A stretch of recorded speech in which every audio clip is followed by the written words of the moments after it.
오늘 같이 나눌 말씀은 마태복음 26장 36절에서 46절까지 말씀입니다. 제가 봉독하도록 하겠습니다.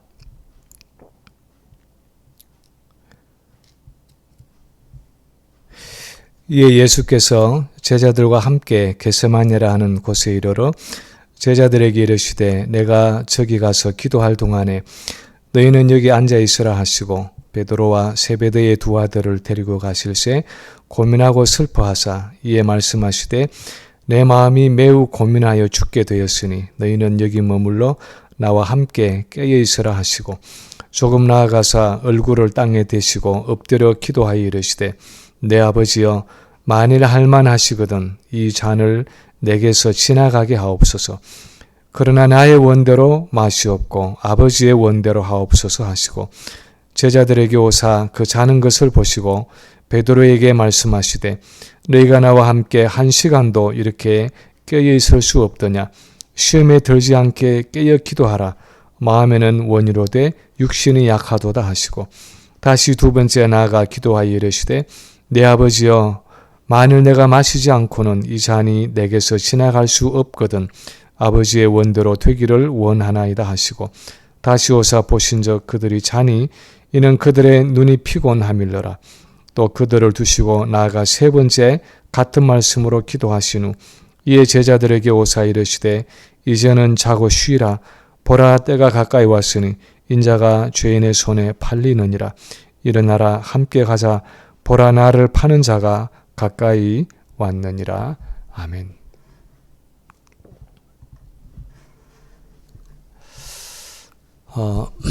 많은 성도들이 이 신앙생활 중에서 가장 어려운 일 중에 하나가 기도라고 생각을 합니다.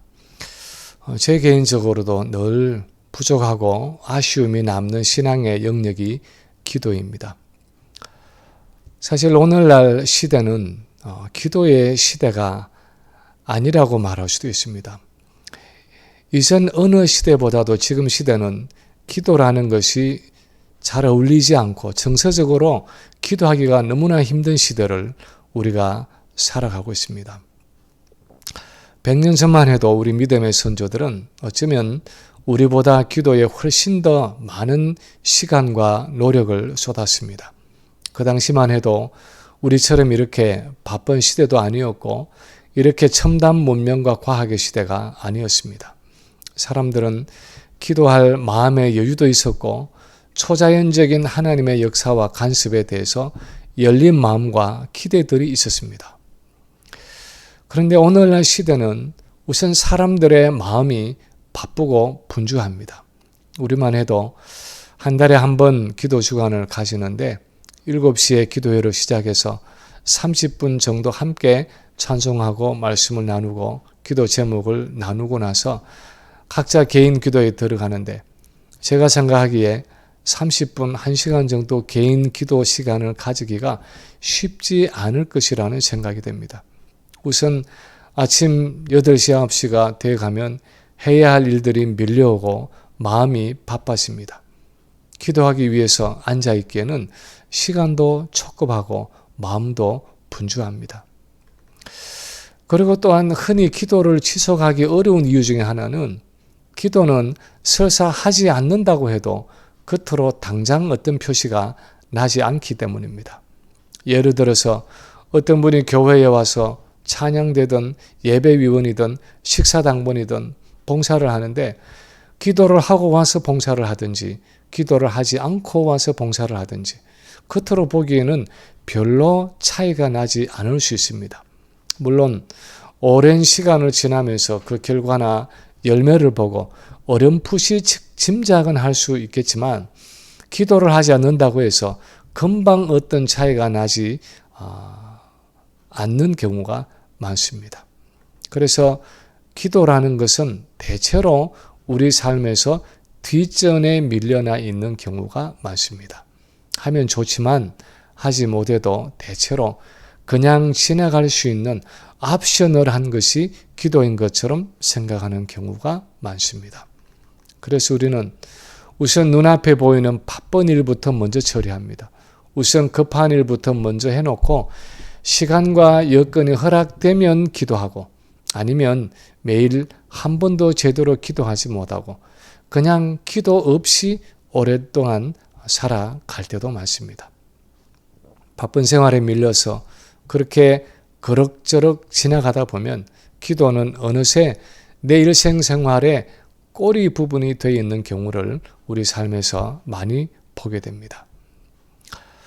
그런데 성경을 보면 우리 믿음의 선조들에게 있어서 기도는 일상생활의 꼬리가 아니라 항상 머리 부분을 차지하고 있었던 것을 볼 수 있습니다. 예를 들어서 사도행전 6장 4절에 보면 사도들이 7 집사를 뽑아서 구제와 봉사의 일을 맡기겠다고 말하고 나서 우리는 기도하는 것과 말씀 전하는 일에 힘쓰리라 또는 예전 성경 보면 전무하리라 그렇게 말하고 있습니다. 우리는 기도하는 것과 말씀 전하는 일에 전무하리라. 솔직히 말해서 저 같으면 우리는 말씀 전하는 일과 기도하는 일에 전무하리라 하면서 말씀 사역을 앞에 내세울 것 같습니다. 사역자의 일 중에서 말씀 전하는 일이 그 어떤 일보다도 중요한 일이기 때문입니다. 그런데 놀랍게도 사도들은 그렇게 중요한 말씀 사역보다 더 앞에 이 기도를 놓고 있습니다. 그래서 우리는 기도하는 것과 말씀 전하는 일에 전무하리라 하고 말하고 있습니다. 데살로니가전서 5장 17절에서는 쉬지 말고 기도하라 그렇게 말씀하고 있고 에베소서 6장 18절에서는 무시로 성령 안에서 기도하라고 말씀하고 있습니다. 성경은 기도에 대해서 너무나 중요한 위치를 부여하고 있습니다. 왜 성경은 이렇게 기도를 우리 신앙생활에서 가장 중요하고 우선적인 영적 활동으로 여기고 있습니까? 왜 그렇게 기도가 중요합니까? 오늘 본문에서 그 한 답을 찾아볼 수 있습니다. 오늘 본문이 나타나는 마태복음 26장은 예수님이 제자들과 함께 유월절 만찬을 드시고 겟세마네 동산에서 기도하다가 로마 군인들에게 잡히시는 사건을 기록하고 있습니다. 그런데 이 본문에서 예수님 다음으로 부각되고 있는 사람이 있다면 베드로라는 인물입니다.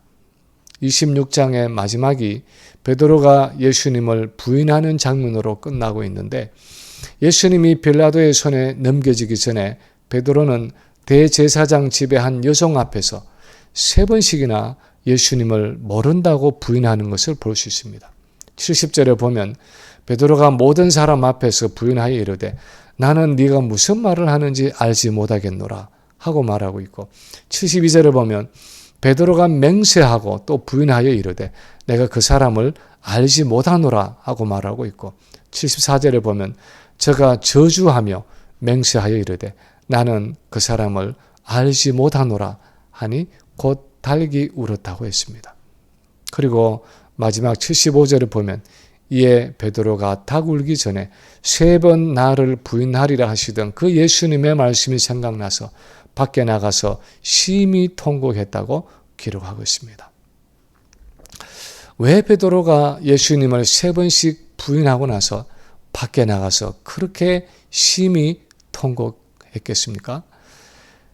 베드로가 주님을 배반하고 나서 그렇게 심히 통곡했던 이유는 아마도 그것이 자기의 본심이 아니었기 때문일 것입니다.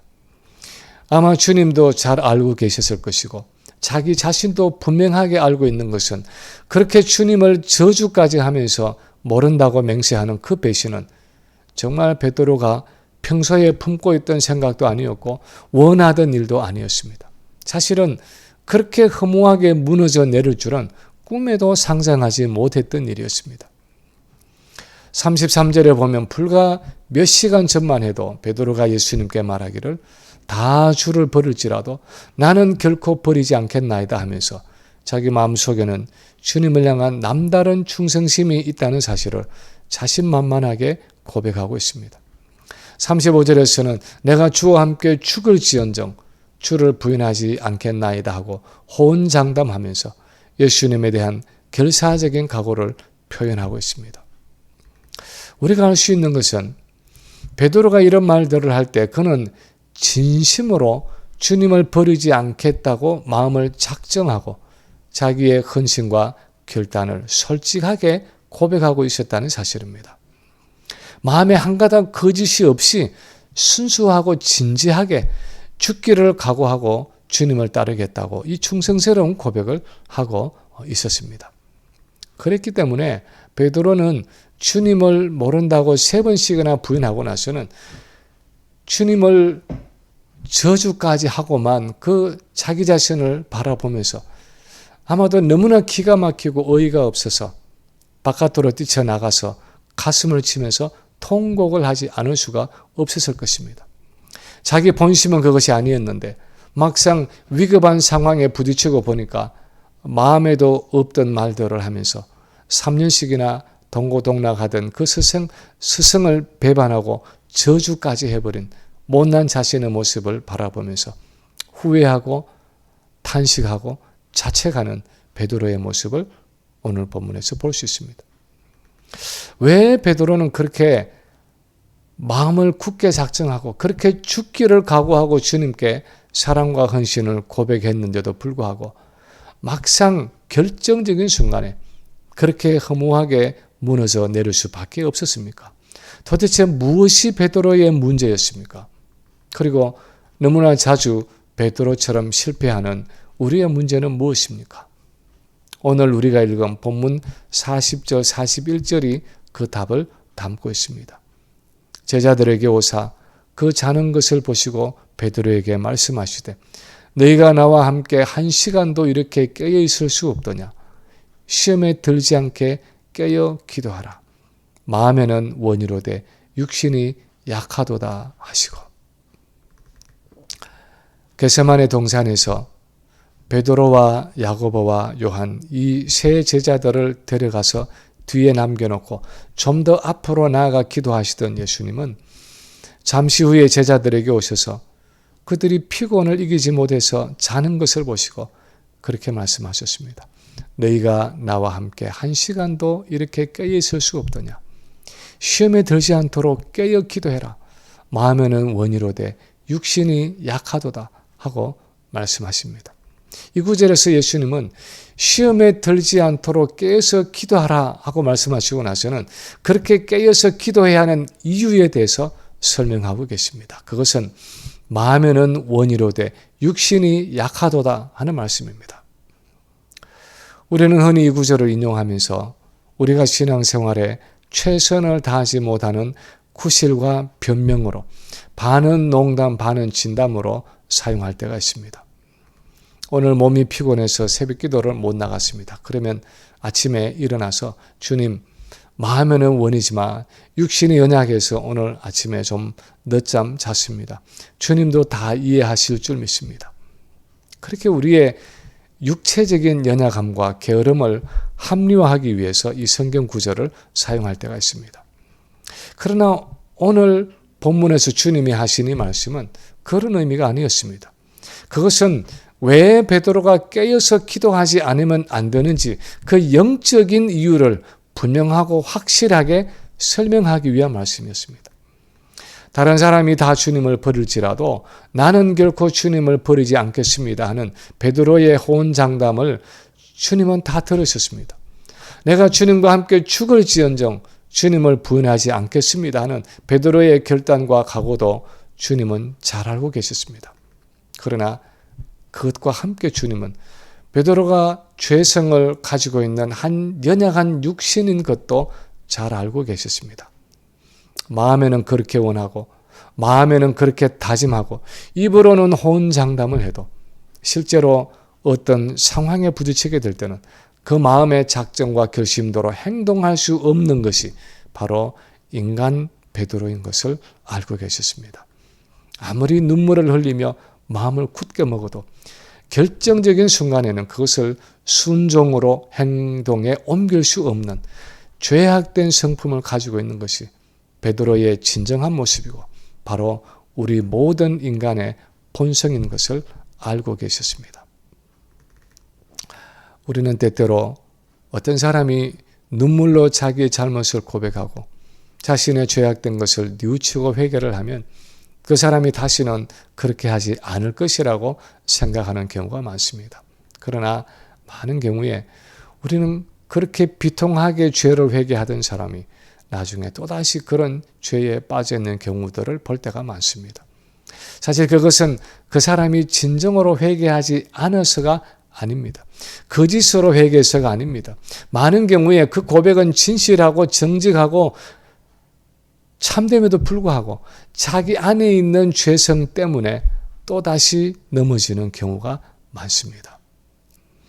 예전에 우리가 한국에서 이야기를 들었던 조세형이라는 사람은 그냥 조세형이 아니라 대도조세형이라고 불렀습니다. 왜냐하면 그 사람은 가난한 사람의 집을 터는 좀도둑이 아니라 부자들의 집을 털어서 가난한 사람을 도왔다고 알려지기도 했기 때문입니다. 그 사람이 50대에 예수를 믿게 되고 자기의 죄를 그렇게 눈물로 철저히 회개하고 고백한 후에 선교회를 조직해서 일본에까지 가서 홈리스 사역을 했습니다. 그런데 그 사역을 하는 중에도 일본에서 도둑질을 하다가 잡혀서 몇 번 감옥에 다녀오고 80이 넘어서도 도둑질을 하다가 감옥에 다녀왔습니다. 저는 그 사람이 거짓으로 자기 죄를 고백했다고 생각하지 않습니다. 회개할 당시에는 진실했겠지만 그러나 결국 자기 안에 있는 죄성을 이기지 못한 것입니다. 인간의 죄성은 그렇게 뿌리 깊고 우리 육신은 그렇게 연약하다는 것입니다. 그래서 주님은 마음에는 원이로되 육신이 약하도다. 그러니 시험에 들지 않도록 깨어서 기도하라고 말씀하고 계시는 것입니다. 베드로를 비롯해서 제자들이 시험에 들지 않도록 기도해야 하는 이유는 그들의 마음이 아무리 원해도 육신이 약하기 때문에 기도 없이는 실패할 수밖에 없고 기도 없이는 절대로 그들이 원하는 순종을 할 수 없는 육신의 연약함, 옛사람의 성품을 가지고 있기 때문이라는 것입니다. 우리 인간의 이런 죄악되고 연약한 성품에 대해서는 성경이 여러 번 말씀하고 있습니다. 창세기 6장 5절을 보면 여호와께서 사람의 죄악이 세상에 가득함과 그의 마음으로 생각하는 모든 계획이 항상 악할 뿐임을 보셨다고 했습니다. 사람의 마음으로 생각하는 모든 계획이 항상 악할 뿐이었다고 말하면 우리는 대체로 그 시대의 사람은 요즘에 비해서 아주 특별하게 악한 사람들이었다고 생각하기가 쉽습니다. 그러나 사실 성경이 가르치고자 하는 것은 그때나 지금이나 아담의 범죄 이후 사람의 본성은 항상 자기중심적으로 하나님 없이 살려고 하는 죄악된 본성으로 가득 차 있다는 것입니다.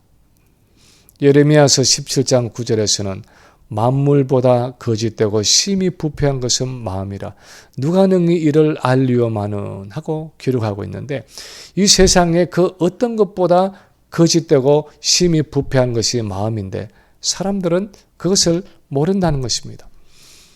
남도 나의 마음속을 모르지만 심지어 자기 자신까지도 내가 얼마나 거짓되고 부패한지를 모르고 살아간다는 것입니다. 로마서 7장 18절에서 바울도 그렇게 고백합니다. 내 속 곧 내 육신에 선한 것이 거하지 아니하는 줄을 아노니 원함은 내게 있으나 선을 행하는 것은 없노라. 내 육신에는 즉 나의 자연적인 본성 속에는 선한 것이 전혀 거하지 않는다는 것입니다. 내 스스로는 하나님이 원하시는 선을 행할 능력이 없다는 것입니다. 그래서 내가 원해도 그 원하는 하나님의 뜻을 행할 순종의 능력이 내 안에는 없다는 것입니다. 그래서 이런 절망적인 상황 때문에 오호라 나는 곤고한 사람이로다. 이 사망의 몸에서 누가 나를 건져내려 하면서 비통한 절규로 로마서 7장을 끝맺고 있습니다. 그래서 이런 죄악된 육신을 가진 사람으로서 기도하지 않는다는 것은 오늘 본문의 베드로처럼 내 육신을 의지한다는 의미이고 기도하지 않는다는 것은 하나님의 도움 없이 내 힘으로 얼마든지 살아갈 수 있다는 나의 교만을 나타내는 것이라고 말할 수 있습니다. 만약 좀 심하게 말한다면 마땅히 기도해야 할 그때에 기도하지 않는다는 것은 하나님 앞에 일종의 죄악이라고 말할 수 있습니다. 범죄라고 할 수 있습니다. 그것은 단순한 연약함이 아니라 은근히 하나님 대신 나 자신을 믿고 의지하는 일종의 우상 숭배이기 때문입니다.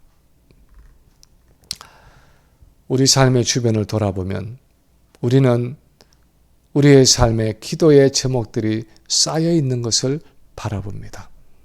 개인적으로 우리 자신을 생각해도 그렇고, 자녀들이나 집안의 일들을 돌아봐도 그렇고, 교회를 바라보아도 그렇습니다. 주변을 돌아보면 기도해야 할 일들이 얼마나 많은지 모릅니다. 그런데 많은 경우에 그래서 마음만 안타깝지, 그냥 하나님이 어떻게 해주시겠지 하는 바람만 가지고 있을 뿐이지, 실제로 무릎을 꿇고 나와서 기도하지 못하고 금방 시간을 보낼 때가 많습니다. 하나님이 계시니까 어떻게든 잘 풀어지겠지 하는 낙관적인 마음은 가지고 있는데, 실제로 그 필요한 기도 제목을 가지고 나와서 구체적으로 결사적으로 하나님과 1대1로 대면해서 간구하지 못할 때가 얼마나 많은지 모릅니다.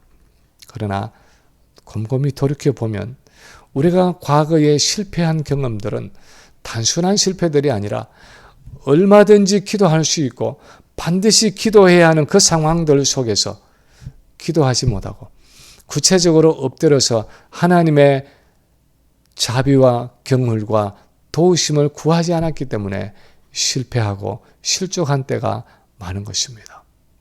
어쩌면 우리 안에도 이 베드로와 같은 마음이 있어서 내가 이렇게 순수한 열정을 가지고 있으니까, 내가 이렇게 마음을 단단히 작정하고 결심하고 있으니까, 내가 선한 마음을 가지고 있으니까 하면서 실제로 엎드려 기도해야 할 때에 육신적으로 자고 있을 뿐 아니라 영적으로도 자고 있을 때가 많다는 것입니다.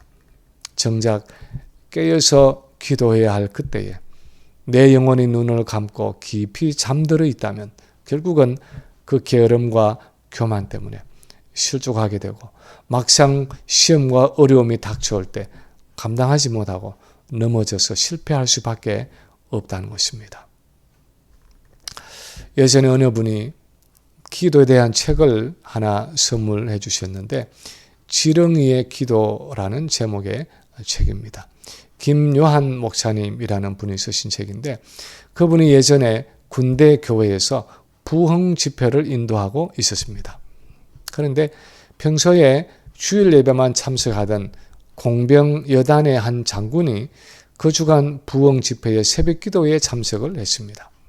그리고 기도하던 중에 그날따라 그 부대에서 맡아서 하고 있는 대전차 지뢰를 제거하는 현장에 가볼 마음이 생겼습니다.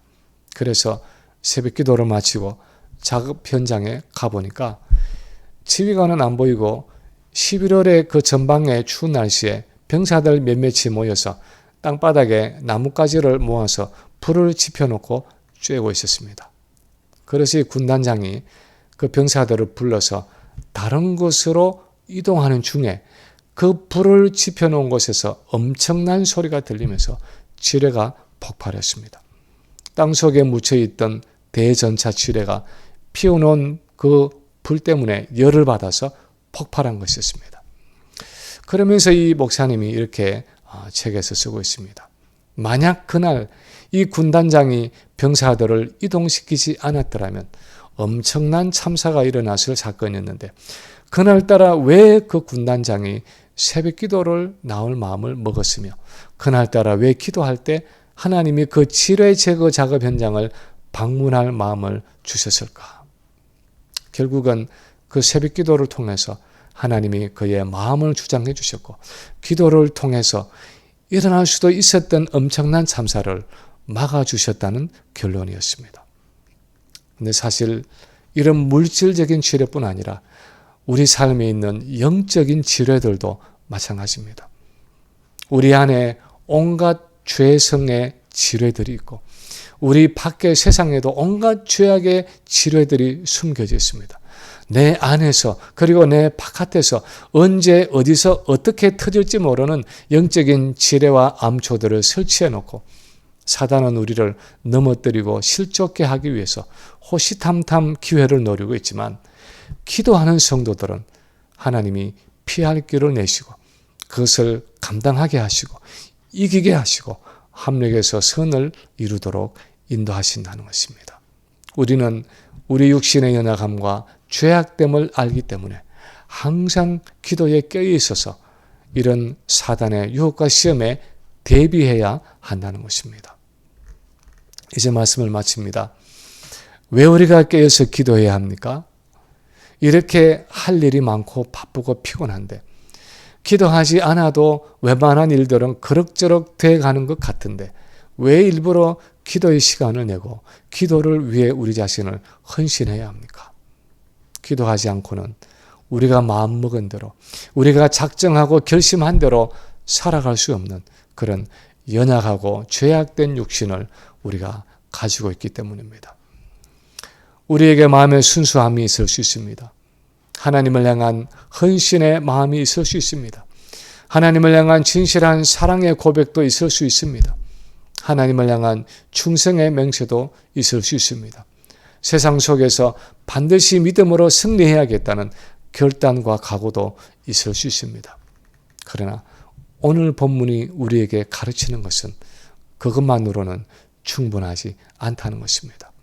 실제로 무릎을 꿇고 기도로 하나님 앞에 나아가지 못하면 내가 원하는 대로 살아갈 수 없는, 내가 원하는 대로 순종할 수 없는 연약한 육신을 우리가 가지고 있다는 것입니다.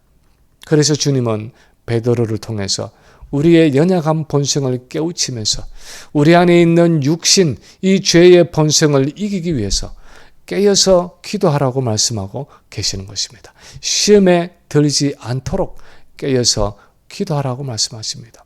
깨어서 기도할 때 우리가 영적인 것들을 볼 수 있는 눈이 열리게 되고 하나님의 음성을 들을 수 있는 귀가 열리게 되고 그 영적인 세계를 다스리시는 살아계신 하나님을 붙잡게 되는 것입니다. 그때 우리가 성령의 능력을 힘입게 되고 우리의 속 사람이 강건하게 되어서 우리 육신의 죄성을 이기게 되는 것입니다. 기도할 때, 기도할 그때에만 내가 마음에 바라고 원하는 그런 정상적인 신앙생활, 온전한 순종의 삶을 살아갈 수 있게 된다는 것입니다. 기도보다 더 중요하고 시급해 보이는 일들이 쌓여져 있는 우리 매일의 생활 속에서 기도를 맨 앞으로 놓는다는 것은 결코 쉬운 일이 아닐는지 모릅니다. 어쩌면 그 기도 때문에 다른 면에서 손해와 희생이 따를 수도 있습니다. 그러나 주님은 우리의 우선순위가 그래야 한다고 말씀하고 있습니다. 무슨 일을 하든지 기도가 맨 앞으로 와야 할 뿐 아니라 모든 일이 기도 가운데 이루어져야 한다고 말씀하고 계십니다. 이제 이 여름을 마지막 보내고 9월을 준비하면서 이렇게 깨어서 기도함으로 승리하는 우리 모든 성도들의 삶이 되시기를 주님의 이름으로 간절히 축원합니다.